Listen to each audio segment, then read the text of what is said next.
आज की जो कहानी लेके आए हैं हम, ये एक मर्डर केस है। और ऐसे मर्डर केस बहुत कम सुनने को मिलते हैं, भारत में भी और भारत के बाहर भी।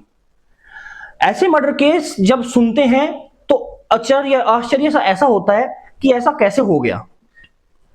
एक्चुअली जो आज की कहानी हम लेके आए हैं, ये है छत्तीसगढ़ से, जिला है कबीरधाम। कबीरधाम जिले में एक्चुअली एक लड़का रहता था, हिमेंद्र। हिमेंद्र लड़के का नाम था। उसकी अच्छी नौकरी चल रही थी, अच्छा काम चल रहा था और उसका अपना घर बार भी बहुत बढ़िया था। उस लोकेलिटी की एरिया से, उस एरिया के हिसाब से दो पैसे भी लड़के ने अच्छे जोड़ रखे थे।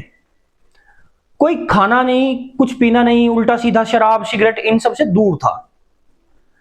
तो उसके घर वाले सोचते हैं कि अब लड़का अच्छा कमा रहा है, सब कुछ सेटल हो गया है लाइफ में, तो क्यों ना शादी की जाए। तो शादी करने के लिए घर वाले बात आगे बढ़ाते हैं, आसपास में रिश्तेदारों को, पड़ोसियों को कहते हैं कि हम लड़के के लिए लड़की देख रहे हैं, कोई अच्छी लड़की नजर में हो तो बताना। तो इसी बीच एक पड़ोसी उनको एक लड़की बताता है। लड़की होती है वो मध्य प्रदेश की। मध्य प्रदेश की लड़की होती है, तो लड़का के परिवार को उसके बारे में बताया जाता है और लड़का की फैमिली लड़की को देखने के लिए जाती है। उधर से लड़की वाले भी आते हैं देखने के लिए। सब कुछ अच्छा हो जाता है, लड़की का रिश्ता तय हो जाता है। लड़के की जब शादी फिक्स हो जाती है तो उसके बाद में घर में तैयारियां चल रही थी, सब कुछ अच्छा हो रहा था।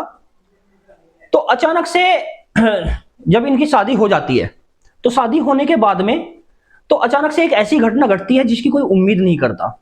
तो नमस्कार दोस्तों, मैं अमर चौहान हाजिर हूं एक कहानी लेकर आपके सामने, क्राइम की। आप अगर क्राइम की कहानियां, इन्वेस्टिगेशन सुनना चाहते हैं, जानना चाहते हैं, तो चैनल को सब्सक्राइब करें। आपके सपोर्ट की बहुत जरूरत है। अभी एक सब्सक्राइबर बढ़ा है, जिसने भी सब्सक्राइब किया है उसका धन्यवाद। अब कहानी की ओर बढ़ते हैं। तो शादी होकर दुल्हन जो है वो घर आ जाती है लड़के के घर पे, छत्तीसगढ़ में कबीरधाम में। तो जब दुल्हन आती है, आने के बाद में उनके यहाँ रिवाज था, अगले दिन दुल्हन को घर वापस भेजते हैं। लड़की को वापस भेजा जाता है, लड़की फिर दोबारा आती है।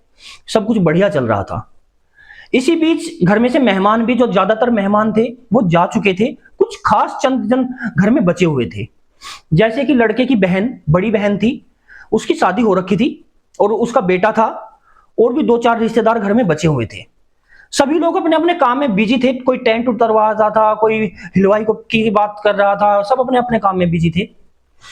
तभी अचानक से एक बम विस्फोट होता है जिस कमरे में हिमेन बैठा हुआ था।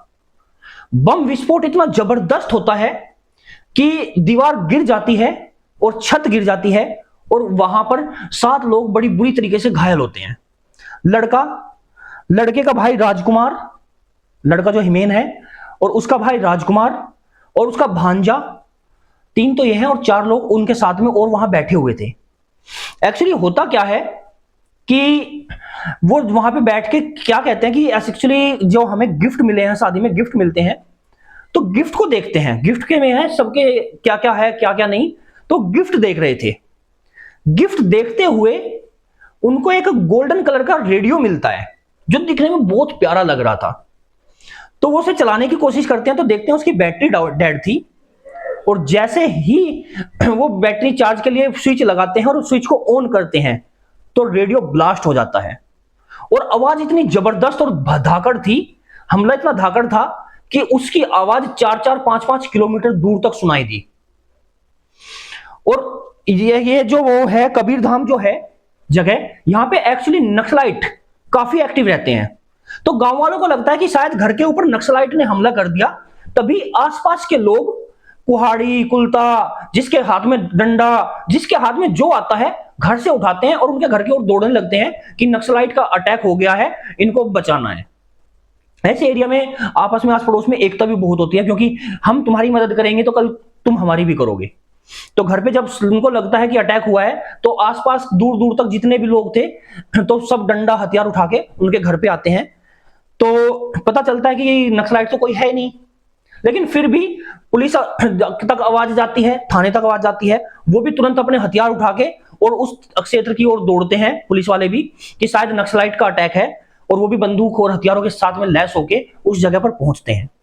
छानबीन करते हैं और देखते हैं कि वैसे नक्सलाइट तो कहीं आसपास में कोई है नहीं, लेकिन अटैक ये नक्सलाइट का था, जो वहां के नक्सलाइट एरिया में दहशतगर्द रहते हैं उनका अटैक था। पुलिस छानबीन करना शुरू करती है। कुछ लोग नक्सलाइट के साथ में लोकल मिले भी रहते हैं, तो वो नक्सलाइट से पता निकालते हैं, जांच पड़ताल करते हैं, और पुलिस भी जांच पड़ताल करती है। तो उसमें पता चलता है कि नक्सलाइट का ये अटैक नहीं है। किसी ने बताया पुलिस वालों को, इंफॉर्मेशन दी कि हमने पता किया है, नक्सलाइट लोगों का कहना है कि हमारा ये काम नहीं है, ढूंढो कोई और है इस घटना के पीछे। और कौन है इस बात को आप ही लोग ढूंढ सकते हैं, लेकिन हां, हम अपनी ओर से आश्वासन देते हैं कि हमारा ये काम नहीं है। तो इसलिए आप अपनी इन्वेस्टिगेशन अच्छे से करें, हमारे ऊपर इस इन्वेस्टिगेशन को डिपेंड ना रखें। इतना सुनने के बाद पुलिस का पूरा केस ही बदल जाता है। अब तक वो इसको नक्सलाइट केस समझ रही थी, लेकिन इतना सुनने के बाद अब पुलिस हैरान हो जाती है कि बम जैसा अटैक नक्सलाइट ने नहीं किया तो किसने किया। कोई सोच भी नहीं सकता कि ये अटैक उनकी नई नवेली दुल्हन के कारण उनके ऊपर हुआ है। ये तो कोई सोच भी नहीं सकता, क्योंकि कोई वहां आया नहीं, कोई अजनबी आदमी उस एरिया में नहीं आया, सब कुछ देखा गया, जांच पड़ताल की गई, सीसीटीवी देखा गया, कोई अजनबी आदमी उस एरिया में आया ही नहीं उस टाइम पे, और बम फटा है। तो तब तक ये तो पता नहीं है कि रेडियो फटा है, लेकिन बम फटा है। तो इस तरह कुछ दिन बीतते हैं, 3 दिन बीतते हैं, और दूल्हा जो है, दूल्हा वहां पे एक्सपायर हो जाता है। अस्पताल में इलाज चल रहा था, जो बहुत गंभीर हालत में था, तो दूल्हा एक्सपायर हो जाता है, और दूल्हे का बड़ा भाई भी साथ में एक्सपायर हो जाता है। डॉक्टर उनको बचा नहीं पाते। तो ऐसी हालत में जो भांजा था छोटा, वो बच जाता है। वो बताता है कि हमने ऐसे ऐसे रेडियो ऑन किया, रेडियो ऑन करने के बाद में प्लग लगाया, तो जैसे ही प्लग दबाया तो बम फटा। तो इतना सुनते ही पता चलता है कि रेडियो के अंदर बम था। अब जो रेडियो आया था वो कहां से आया था, तो पता चलता है कि दुल्हन के पक्ष की ओर से आया था। तो दुल्हन के मायके में जाके पता किया जाता है। वो कहते हैं कि हमारी ओर से तो रेडियो नहीं गया, हमारे तो किसी मेहमान ने, हम पूरा लिस्ट चेक कर ली, कोई रेडियो का जिक्र नहीं है, रेडियो हमारे यहां से नहीं गया है। तो जब रेडियो वहां से नहीं आया तो फिर कहां आया?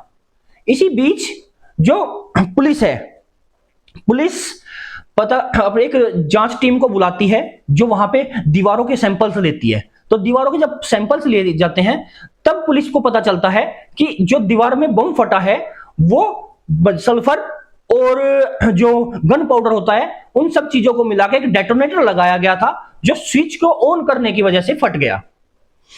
और ये प्लानिंग काफी जबरदस्त थी, क्योंकि एक बम बनाना किसी आम आदमी के बस की बात तो नहीं है। तो जैसे ही रेडियो को की जांच पड़ताल करते हैं, तो रेडियो के एक बॉक्स के अंदर एक पता निकलता है, और वो एक दुकान का पता था। दुकान थी मध्य प्रदेश भोपाल की, सॉरी मध्य प्रदेश की, भोपाल एरिया नहीं है, मध्य प्रदेश की। तो जब मध्य प्रदेश में उस दुकान पे जाके पूछते हैं कि तुम्हारे यहां से ये रेडियो किसने खरीदा, तो पता चलता है कि ये रेडियो जो खरीदा गया है, ये एक लड़के ने खरीदा है, और लड़के का नाम सरजू है। लड़के का नाम जो है वो सरजू है। तो सरजू को उठाती है पुलिस और बताती है, पूछताछ करती है। पहले तो इधर उधर की बातें बताता है, लेकिन धीरे धीरे जब पुलिस सख्ती से पूछताछ करती है, तब वो बताना शुरू करता है एक्चुअली कहानी क्या थी, उसने क्यों बम लगाया। तो सरजू जो है वो बहुत पढ़ा लिखा आदमी नहीं है, एक गांव का नॉर्मल रहने वाला आदमी है। और सरजू ने बम लगाया, तो पुलिस के दिमाग में सबसे पहले बात आती है, तुम बम कहां से लेके आए, तुमने एक्टिव कहां से करना सीखा। क्योंकि बम बनाना कोई आसान बात नहीं है, और उसका जो केमिकल्स मिलते हैं वो भी जल्दी से, इतनी आसानी से मार्केट में नहीं मिलते हैं। तब वो बताता है कि एक्चुअली आज से लगभग 2 साल पहले मैं इस लड़की से मिला था, और हमारे बीच में प्यार मोहब्बत शुरू हुआ। जब प्यार मोहब्बत धीरे धीरे बढ़ने लगा, तो हम दोनों के बीच में शादी की बात आई। जब शादी की बात आई तो मैंने अपने घर वालों को मना लिया। तो इसी बीच लड़की को पता चल गया कि मैं पहले से ही शादीशुदा हूं और मेरे बच्चे भी हैं। तो लड़की इतना सुनने के बाद में अपनी लेवल से तक पता करती है, तो उसको जांच में पता चलता है कि मैं शादीशुदा हूं, तो वो इस बात से पीछे हटने लगती है।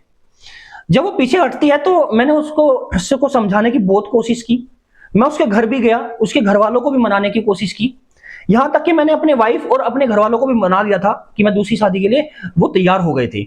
लेकिन लड़की के पिता और लड़की इस बात के लिए बिल्कुल तैयार नहीं थे कि हम जिसकी पहले शादी हो चुकी है उससे दोबारा अपनी लड़की की शादी करें। तो मुझे गुस्सा आया। तो जब मुझे गुस्सा आया तब मैंने इनके यहाँ एक रेडियो भिजवाया, जो कि शादी में मैंने एज ए गिफ्ट भिजवाया था, और उस गिफ्ट में अंदर बम लगाया था मैंने, तो उसको एक्टिव मैंने उस गिफ्ट के अंदर किया हुआ था। तब पुलिस पूछती है तुम इतने सीधे गांव के रहने वाले हो, कोई बहुत पढ़े लिखे नहीं हो, तो तुमने बम कहां से लगाया? तो वो बताता है कि कुछ साल पहले मैं एक खदान में काम करता था। वहां पे खदान को उड़ाने के लिए, पहाड़ी को उड़ाने के लिए, ताकि पत्थर इकट्ठे किए जा सके, तो बम का यूज हुआ करता था। वहां पर बहुत सारे तरीके के बम बनाए जाते थे ताकि हम पहाड़ी को गिरा सकें। और इसी बीच मैंने बम एक्टिव करना भी सीख लिया था, और अब मैं वहां से काम छोड़ चुका था। लेकिन मैं वहां दोबारा गया और कुछ वहां से सल्फर, कुछ गन पाउडर और कुछ और भी केमिकल लिए, और केमिकल लेने के बाद में उस बम को दोबारा एक्टिव किया और रेडियो के अंदर फिट करके तब मैंने इनके यहां भिजवाया, ताकि जो दूल्हा है जब वो उस रेडियो को ऑन करे, वो उसमें कुछ गाना चलाने की कोशिश करे, तो उसकी ऑन द स्पॉट डेथ हो जाए। और जैसा उसने चाहा वैसा हो भी गया, क्योंकि दूल्हा और दूल्हे के भाई दोनों ऑन द स्पॉट तो नहीं, लेकिन हॉस्पिटल में जाने के बाद में दम तोड़ देते हैं। ऐसी कहानियां एक्चुअली बहुत कम सुनने को मिलती है। पुलिस उसे अरेस्ट कर लेती है, उस पर केस चल रहा है अभी भी, लेकिन ऐसी कहानियां बहुत कम सुनने को मिलती है। एक गांव का सीधा साधा दिखने वाला आदमी, एक साइड का लव अफेयर, वन साइडेड, लड़की तो पीछे हट गई थी क्योंकि वो पहले से शादीशुदा था, और इतना बड़ा वाक्या करके सामने आ गया जिसकी कोई हद नहीं। तो दोस्तों, अगर आपको कहानी अच्छी लगी हो तो प्लीज चैनल को सब्सक्राइब करें, वीडियो को लाइक करें, और मिलते हैं किसी नेक्स्ट वीडियो में। तब तक के लिए नमस्कार।